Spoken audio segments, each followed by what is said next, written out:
बिस्मिल्लाहिर्रहमानिर्रहीम। 18 इखलाकी उसूल जो ज़िंदगी में कभी ना भूलें। किसी शख्स को मुसलसल 2 बार से ज़्यादा कॉल मत करें। अगर वो आपकी कॉल नहीं उठाते तो इसका मतलब ये है कि वो किसी और ज़रूरी काम में मसरूफ़ हैं। किसी से ली गई उधार रकम उनको याद दिलाने से पहले अदा कर दें। 1 रुपया हो या 1 करोड़, आपके किरदार की पुख्तगी दिखाता है। किसी की दावत पर मेन्यू पर महंगी डिश का आर्डर ना करें। अगर मुमकिन हो तो उनसे पूछें कि आपके लिए खाने का अपनी पसंद का आर्डर दें।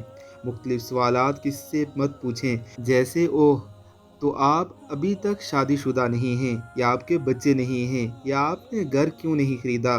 खुदा के लिए ये आपका मसला नहीं है। अगर आप किसी दोस्त के साथ टैक्सी ले लें और किराया वो अदा करता है तो आप अगली बार अदा करें या मिल बांट कर अदा करें। मुख्तलिफ सियासी नज़रियात का एहतराम करें। लोगों की बात ना काटें बल्कि उन्हें अपनी बात मुकम्मल करने का मौका दीजिए। अगर आप किसी को तंग यानी मजाक कर रहे हैं, वो इससे लुत्फ़अंदोज़ नहीं हो रहा, तो रुक जाएं और दोबारा कभी ऐसा ना करें।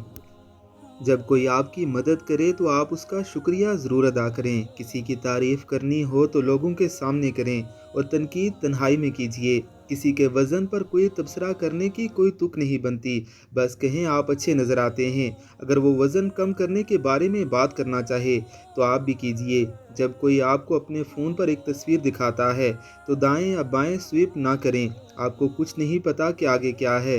अगर कोई आपको बताए कि उसे डॉक्टर के पास जाना है तो ये ना पूछें कि किस लिए, बस आप अच्छी सेहत की दुआ दें। अगर वो इसके बारे में बात करना चाहे तो आप भी कीजिए। जिस तरह आप एक सीईओ के साथ एहतराम से पेश आते हैं, इसी तरह अपने ऑफिस बॉय और चौकीदार के साथ पेश आइए। आपसे कमतर हैसियत के लोगों के लिए आपका बर्ताव आपके किरदार का आईनादार है। अगर कोई शख्स आपके साथ बराह रास्त बात कर रहा है तो आप मुसलसल अपना मोबाइल फ़ोन की तरफ ना देखिए। जब तक आपसे पूछा ना जाए मशवरा ना दें। किसी से अरसे बाद मुलाकात हो रही हो तो उससे उम्र और तनख्वाह ना पूछें जब तक वो खुद इस बारे में बात ना करना चाहे।